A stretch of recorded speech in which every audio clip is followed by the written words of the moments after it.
इकबाल का नौकर कहने लगा कि मैं सोया हुआ था अपने कमरे में, रात के 2, 3 या 4 बजे का वक्त होगा। अल्लामा इकबाल ने मुझे आके जगाया और मुझे फरमाने लगे कि मेरे एक मुअज़्ज़ज़ मेहमान आए हैं, तो उठो, उनके लिए कहीं से ताज़ा लस्सी बनवा के लाओ। कहते मैं उठा, मैं हैरान हुआ इस वक्त मेहमान आए हैं और लस्सी पीना चाहते हैं, ये बड़ी अजीब बात है। इस वक्त लस्सी कहां से मिलेगी? तो कहते हैं मैं किचन की तरफ गया, मैंने कहा बर्तन लेके तो जाता हूं, निकलता हूं, देखते हैं कहां से मिलती। तो इकबाल ने कहा बर्तन मैं खुद दूंगा। इकबाल ने बर्तन खुद धोया अपने हाथों से और मुझे कहा कि जाओ कहीं से लस्सी लेके आओ। मैं बर्तन लेके घर से निकला और जब निकला तो मैंने कहा देखो तो सही मेहमान कौन आए।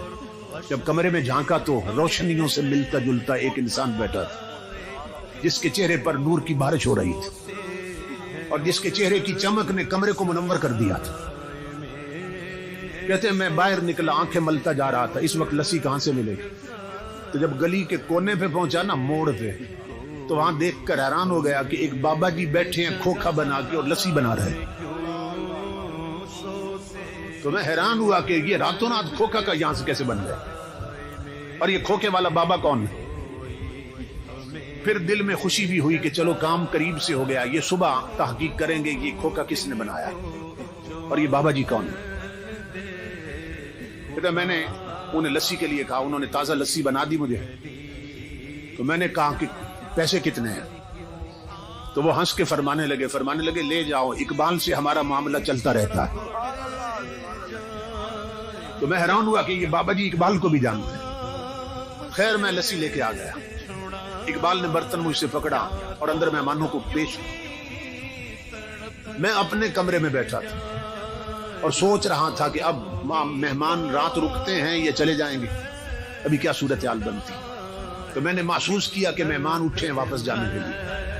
इकबाल के सीने लगे, इकबाल का माथा चूमा और दरवाजे से निकले। मैंने इकबाल को आवाज दी, मैंने कहा अल्लामा साहब मैं दरवाजे कुंडी लगा देता हूं, आप आराम फरमाएं। कुंडी लगाने की बजाय मैं गली में चला गया। मैंने कहा देखो तो सही मेहमान इस वक्त आए थे कि कौन है, किधर जाते हैं?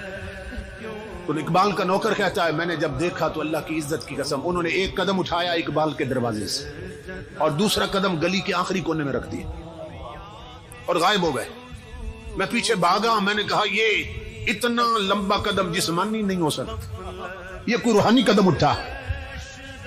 पीछे भागा, जब गली के मोड़ पे गया तो हैरान हो गया, न बाबा न खोखा न खोखे वाला, मेहमान भी गायब, खोखा भी गायब, बाबा भी गायब। मैं पलट के आया, मैं इकबाल के कदमों पे गिरा। मैंने कहा कलंदर लाहौरी, खुदा के लिए मुझे बता ये आने वाले बुजुर्ग कौन थे और वो खोखे वाले बाबा जी कौन थे? इकबाल ने कहा ना छेड़ मलंगाना, जब अपना काम करो। मैंने कहा मेरी जिंदगी गुजरी है खिदमत में, खुदा के लिए मुझे बताएं कौन थे? इकबाल ने कहा मेरे साथ एक वादा करो तो बता देता हूं, मेरी जिंदगी में ये राज फाश नहीं करोगे।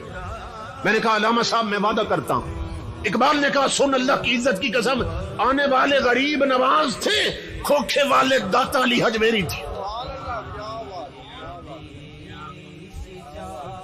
इसी पर इकबाल कहता है फना कैसी बका कैसी, जब उसके आशना ठहरे, कभी इस घर में आ निकले, कभी उस घर में जा ठहरे। जो अल्लाह वाले बन जाएं, अल्लाह से लो लगा ले, हुजूर के गुलाम बन जाएं, मौत भी उन्हें मार नहीं सकती, उनकी